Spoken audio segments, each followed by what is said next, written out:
So this is what an average day used to look like for me.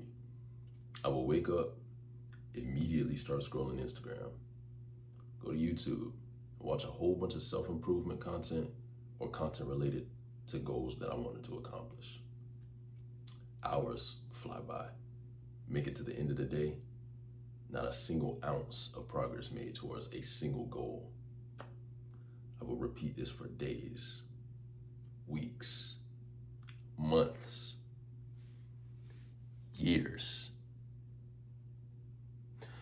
It wasn't until one day I really sat there thinking, why is it that I know exactly what I want to do, yet somehow I just cannot act on it, or at least stay consistent?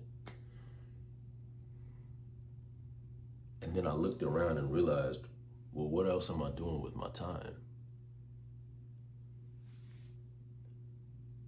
I realized it was Instagram and YouTube, and straight away I got the idea, well, what would happen if I cut those things out completely? What would happen if I removed the things that I'm filling my time with? So I tried it. And straight away, suddenly, I noticed a dramatic increase in mental bandwidth that allowed me to start thinking more about my goals, ultimately leading to action.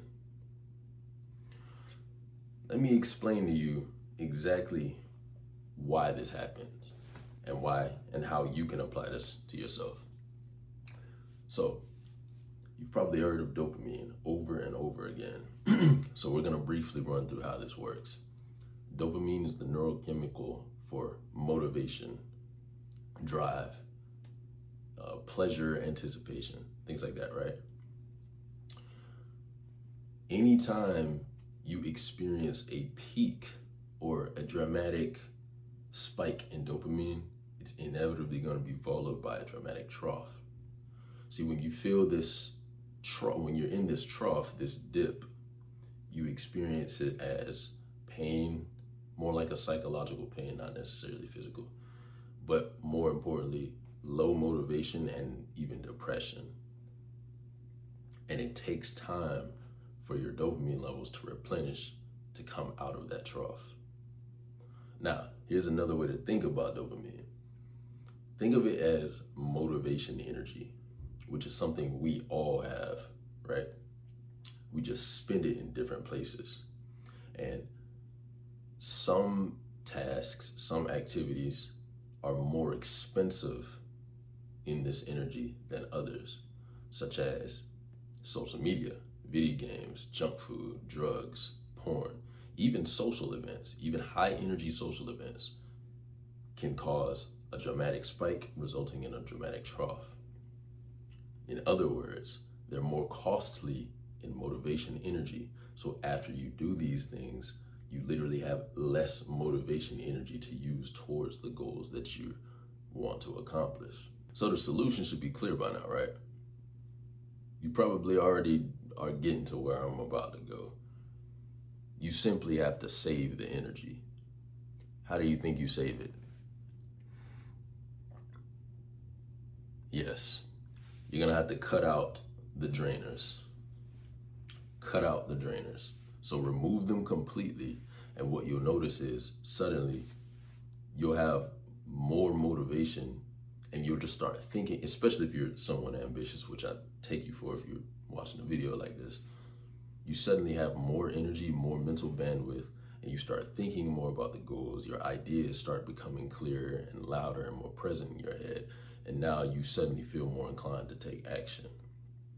Think about it. When you're procrastinating, you're not just sitting there staring at a wall, are you? Or staring at the ceiling? Because it'd be boring as fuck, right?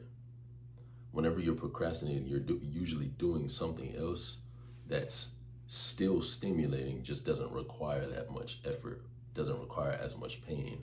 And that is exactly why you want to remove it, or at the very least, reduce it to such an extent that it has no effect on everything else, or a very minimal, negligible effect. So this is why you don't want to stick it in at the end of every day, because for one, you're still spending that energy and leaving yourself in debt for the next day. You're still lowering your motivation energy for the next day. But for 2, you're teaching your brain to spend that to prefer low effort stimulation, which basically makes you, it still takes up mental bandwidth. So like, even if you're not doing that thing, if you're doing it consistently every single day, what tends to happen is you'll go into the next day. Let's say you want to play video games and like scroll at the end of every day, right? You'll go into these new days still kind of wanting to there's like something still tugging at your energy. Remember, dopamine is about pleasure anticipation. So you simply having the option to do that thing still tugs away at your motivation energy, right? So that's why I say, just if you're still gonna keep something, restrict it down to such a small degree. Once a week, once, twice a week, once every other week, however you whatever works with you. But yeah, ultimately, all in all, save your motivation energy by cutting out the things that drain it most, and then you'll have more motivation to direct towards your goals.